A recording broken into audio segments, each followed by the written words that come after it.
program linier. Ya, jadi program linier ini adalah suatu cara untuk memecahkan masalah pengoptimalan.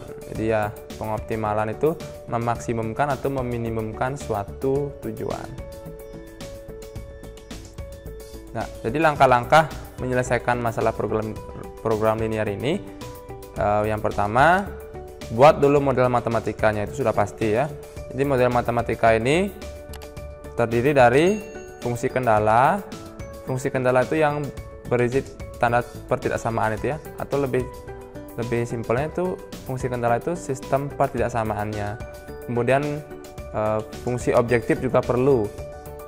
Langkah 2, tentukan daerah penyelesaiannya. Setelah dapat model matematika, kita buat daerah penyelesaiannya, nanti kita temukan juga titik pojoknya. Kemudian titik pojoknya ini kita substitusikan ke fungsi objektif untuk mencari apakah nilai minimumnya atau maksimumnya yang ditanya nanti ya. Ya, kita lihat contohnya.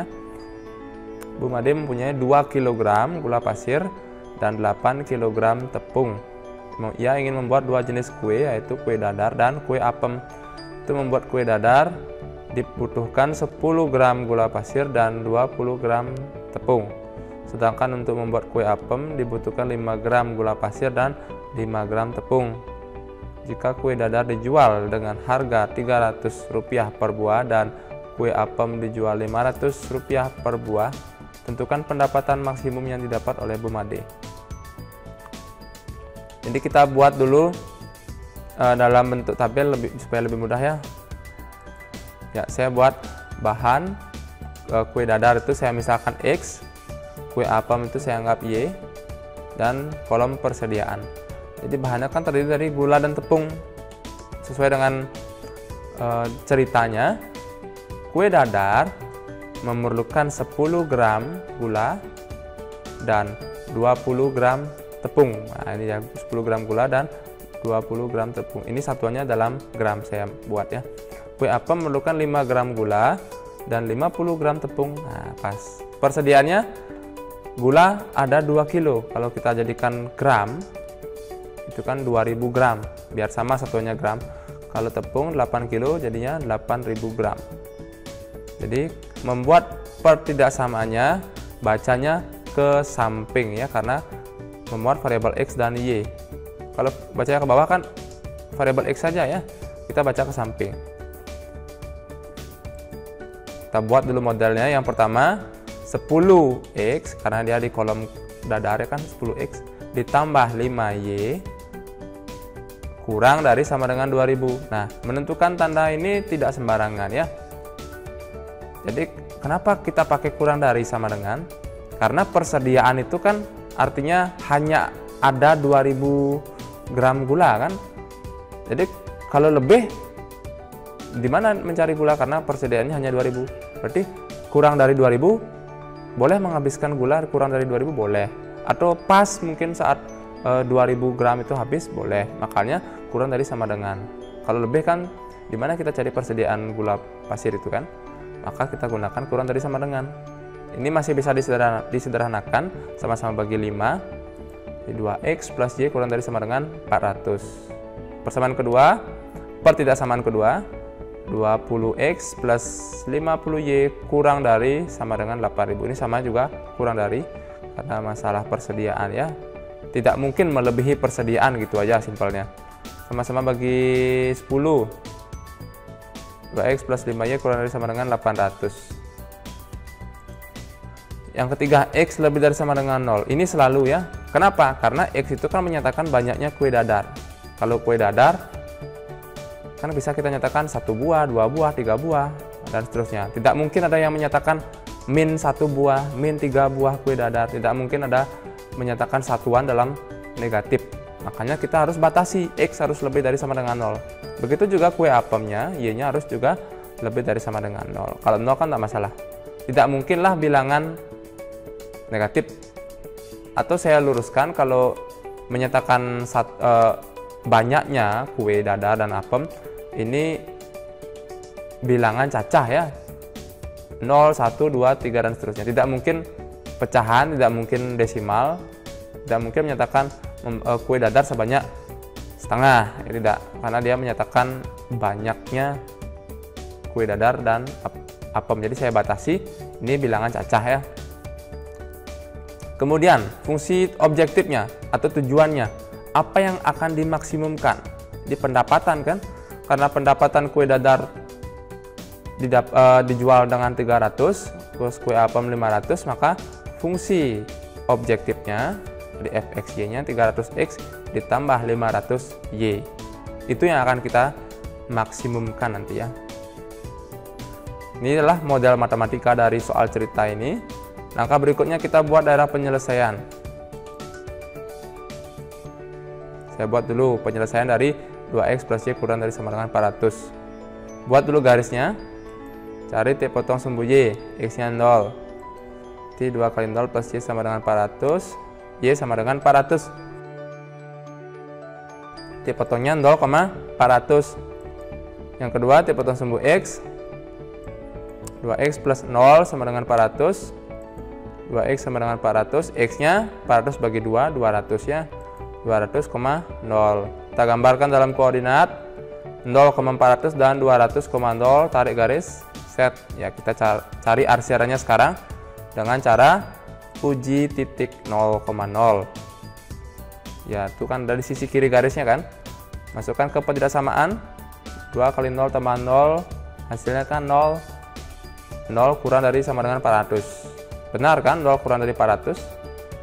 Maka arsir daerah yang memuat 0,0 diarsir ke sisi kiri. Oke, kita dapat 1. Fungsi kendala yang kedua, 2x plus 5y kurang dari sama dengan 800. Buat dulu garisnya. Jadi T potong sumbu y-nya, x-nya ganti 0, berarti 2 kali 0 plus 5y sama dengan 800. 5y sama dengan 800, y-nya 800 bagi 5, 160. T potongnya 0,160. Yang kedua, T potong sumbu x, y-nya 0. T2x plus 5 kali 0 sama dengan 800. 2x sama dengan 800, x sama dengan 800 bagi 2, 400 ya. 400,0. Buat dalam koordinat 0,160 itu di bawahnya 400. Oke, ini posisinya kurang lebih. Ya, kira-kira saja ya. Supaya tidak membuat tidak semua angka kita tulis ya, kita buat yang perlu-perlu saja. Jadi tidak mungkin kita buat 1, 2, 3 sampai 400. Jadi kita buat seperlunya saja ya. Tarik garis, ya, arsirannya uji 0 lagi. Masukkan ke persamaan 2 kali 0 tambah 5 kali 0 kurang dari 800. 0 kurang dari sama dengan 800. Jadi pernyataan ini benar. Arsir daerah yang memuat 0,0 ke sisi kiri. Ya, sudah hampir terlihat. Kita lanjutkan. Yang x lebih dari sama dengan 0, x tak negatif. Jadi berada di sisi kanan sumbu y kan? Ya, itu dia. Y lebih dari sama dengan 0, y tak negatif. Jadi berada di atas sumbu x. Ya. Daerahnya yang paling banyak kena arsiran kan? Yang berwarna merah ya, biar lebih mudah. Oke, ini dia daerahnya. Daerah penyelesaiannya. Langkah berikutnya kita cari titik pojoknya. A, B, C, D. A-nya 0,160, B-nya 200,0, C-nya masih ragu ya, kita tidak tahu itu perpotongan antara berapa dan berapa, tapi kita bisa temukan nanti. D-nya tidak perlu ya, 0,0, karena sudah pasti minimum hasilnya. Kita cari titik C dengan eliminasi persamaan garis. 2x plus 5y sama dengan 800, 2x plus y sama dengan 400, kita kurangkan, 2x kurang 2x habis, 5y kurang y, 4y, 800 kurang 400, 400. Berarti y sama dengan 400 bagi 4, 100 ya. Setelah dapat y, kita substitusikan ke persamaan salah satu garis. Oke, saya masukkan ke garis yang kedua, 2x plus y sama dengan 400. 2x plus 100 sama dengan 400, 400 kurang 100 kan 300 ya, maka 2x sama dengan 300, x sama dengan 300 bagi 2, 150, maka titik potong atau titik C ini adalah koordinatnya 150,100. Titiknya sudah lengkap. Oke, langkah terakhir uji titik pojok ke fungsi objektif yang tadi ya, 300x plus 500y. Titik A dulu 0,160, berarti 300 kali 0 plus 500 kali 160 dapat 80.000. Yang kedua 200,0, berarti 300 kali 200 plus 500 kali 0 dapat 60.000. Yang titik C tadi 150,100, ya berarti 300 kali 150 plus 500 kali 100. Jadi ini 45.000 tambah 50.000, 95.000. Pertanyaan tadi kan pendapatan maksimum ya, yang paling besar. Berarti yang 95.000. Jadi pendapatan maksimum yang diperoleh Bu Made itu Rp95.000. Ya, kurang lebih seperti itu. Mudah-mudahan bisa dipahami. Jadi langkah-langkahnya buat modelnya dulu, kemudian cari darah penyelesaiannya, cari titik pojoknya, substitusikan ke fungsi objektif. Selesai ya. Tergantung apa yang ditanya, apakah nilai minimum, apakah nilai maksimum ya. Oke, ini ada latihan soal, bisa kalian coba di rumah dengan langkah-langkah tadi ya.